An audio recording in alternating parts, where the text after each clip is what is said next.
Sa likod ng hinaharap, dito matatagpuan ang tunay na hinaharap. Ang pagsikat ng araw na kung saan ikinubli ng buwan ay ang madilim na katotohanan ngunit pilit pinagtatakpan. Ang mga ngiting pinabalikwas ng simangot, binaha ng kulit at harot.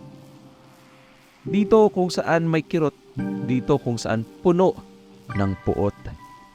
Mga ibinaon sa limot, tila mga damit na hindi nahubad mula sa pagkakasuot.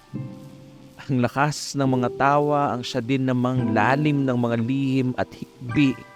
Ang laki ng mga ngiti, ang siya din namang agos ng baha ng mga luha. Kung ano ang siyang asa ibabaw nakita ng iyong mga mata, iyong doblehin at iyon ang mga asa anino lamang ang nakakasaksi. Ang ayaw ihayag at ni kahit kanino ibulong, hinayaang ang sarili dito ikulong. Ayaw na may ibang madamay sa iba at tahimik na galak na kumakaway, upang ang sarili lamang ang siyang kaaway. Ang dating mataas at pinaghirapang mabuo ngayon tila isang alikabok sa hangin na unti-unting naglalaho.